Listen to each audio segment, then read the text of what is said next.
नीरजजी, कोर्टात काय काय झालं आहे?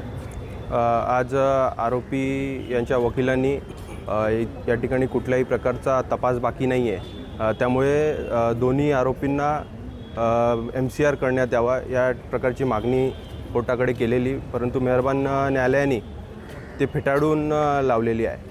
त्याचबरोबर आरोपीचे जे वकील होते त्यांनी बदलापूर प्रकरणासारखा या आरोपीचा देखील एन्काउंटर करण्याची भीती दर्शवली.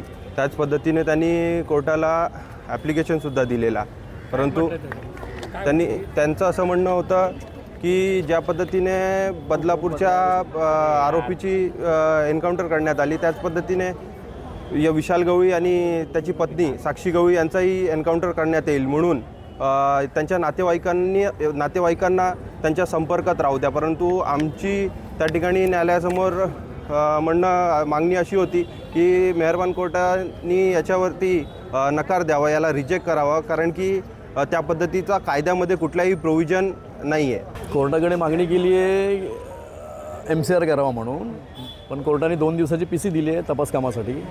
तपास काम अजून पूर्ण व्हायचं आहे असं पोलिसांचं म्हणणं आहे. त्यांनी जे सिम कार्ड आणि मोबाईल वापरला होता तो मोबाईल त्यांनी कचऱ्याच्या घाटामध्ये टाकला आहे, आणि दुसरी बॅग जी बॉडी त्यांनी ठेवली होती ती बॅग त्यांनी खाडीमध्ये टाकली. तर ह्या दोन वस्तू जप्त करायच्या, त्यासाठी पोलिसांनी PC मागितली होती. कोर्टाने 2 दिवसाची PC दिली आहे 4 तारखेपर्यंत.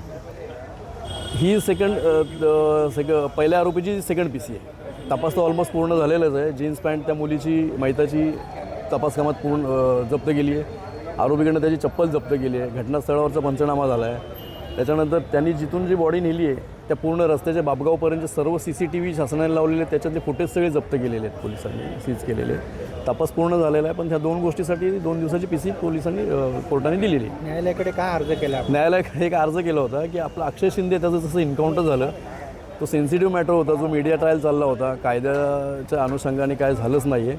त्याचा जसा फेक एन्काउंटर झाला, फेक म्हणण्यापेक्षा ते तपासात निष्पन्न होईल खरा होता की खोटा होता, पण तसंच ह्याचा व्हायला नको ह्याच्यामुळे एक अर्ज दिला आहे की जोपर्यंत पोलीस कस्टडीमध्ये आहे तोपर्यंत ह्याच्यासोबत ह्याचे नातेवाईक राहावे सोबतीला, आणि एकदा MCR झाला जेलला पाठवले की मग त्याच्यानंतर काही आवश्यकता नाही आम्हाला त्याची. की आम्हाला मनोरुग्णाचे सर्टिफिकेट आहेत ते काही खरे असतील काही खोटे असतील, ह्यात आपण काय बोलू शकत नाही, तो तपासाचा भाग आहे, पण सरसकटच खोटे आहेत असं नाही. पेरेंट्स माता पिता जी थे, हम खुद आए थे यहाँ पे कि हमारे बिटिया को न्याय मिलना चाहिए और उसको फांसी होनी चाहिए ऐसे दरिंदे को.